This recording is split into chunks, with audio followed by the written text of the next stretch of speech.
On parle à présent d'un autre chantier cher au président de la République, chef de l'État, la réhabilitation du chemin de fer. Une délégation du ministère des Transports conduite par le ministre délégué de ce département ministériel, Raphaël Ngazouzé, composé des responsables de l'ARTEF, l'autorité de régulation du chemin de fer et de la CETRAG, s'est rendu donc à Ouyan, près de 48 km de la ville de Libreville, sur le site qui subit des travaux de réhabilitation de la voie ferrée sur le terrain.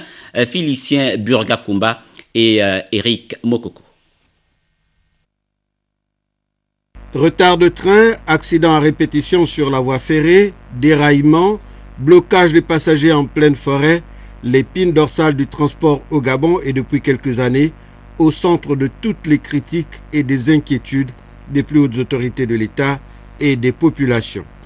La montée au créneau d'Ali Bongo Ondimba dans sa politique de développement, l'interpellation du gouvernement par les honorables députés à travers le ministre des Transports et les injonctions faites à la CETRAG, la société d'exploitation du Transgabonais, sont au centre de la visite de terrain du chantier des travaux de réhabilitation de cette voie construite il y a bientôt 4 décennies. Nous croyons fermement, avec l'appui des pouvoirs publics, et Monsieur le ministre est là pour témoigner de cet appui, que nous sommes capables effectivement de redresser la situation et d'éliminer les difficultés que nous avons pu rencontrer ces dernières années.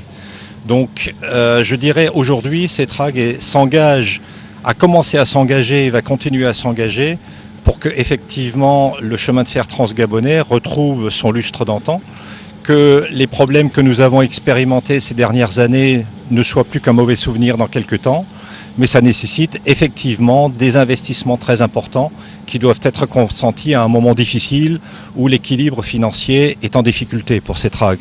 Donc pour nous, c'est une phase clé, cruciale.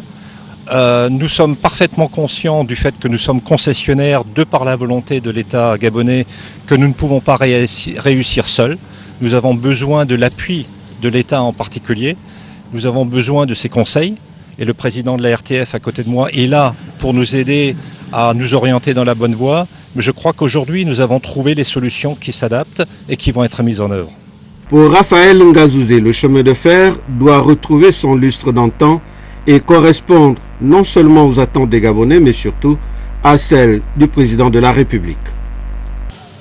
Notre pays a le dernier né des chemins de fer en Afrique centrale. Il approche la quarantaine. Il est donc temps que la réhabilitation de la voie se fasse. Les parlementaires avaient eu à dénoncer un certain nombre de choses. Madame le ministre leur avait donné des réponses. Dans tous les cas, nous avons tenu à venir sur le terrain pour voir qu'est-ce qui se fait en matière de réhabilitation dans ce secteur accidentogène d'Abanga, Andem. La République, chef de l'État, son Excellence Ali Bongo Ondimba, garant de la sécurité des personnes et des biens dans ce pays, suit avec beaucoup d'attention tout ce qui se fait au jour d'aujourd'hui, notamment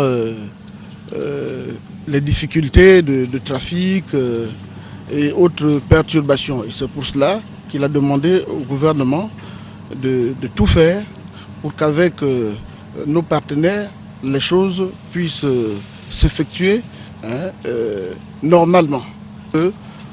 Notre pays, le Gabon, a besoin de son chemin de fer pour aller vers son émergence.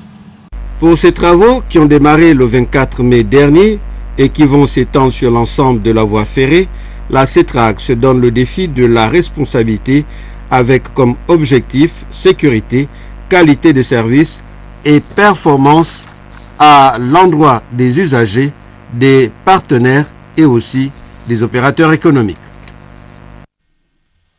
Il faut ajouter que la réhabilitation de cette voie ferrée était très attendue par des nombreux voyageurs, mais également pour les agents de la CETRAG.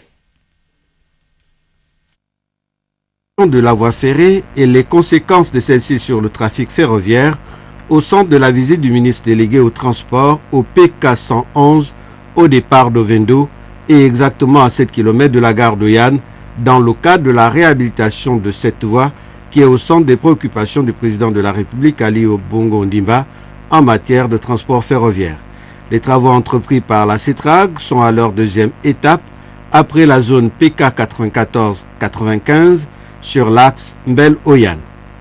Ces travaux que vous voyez précèdent des gros travaux qui vont commencer à partir du mois de septembre.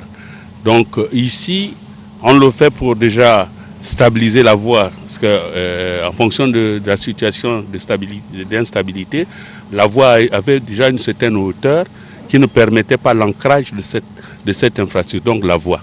Donc en faisant ce boulot, qui consiste à déposer des châssis de voie de 36 mètres, et derrière vous avez le bulle qui est dégarni pour justement abaisser la voie. Lorsque la voie elle est abaissée, on remet le châssis avec 2 pelles et on regarnit le ballast qui était en plus sur les côtés.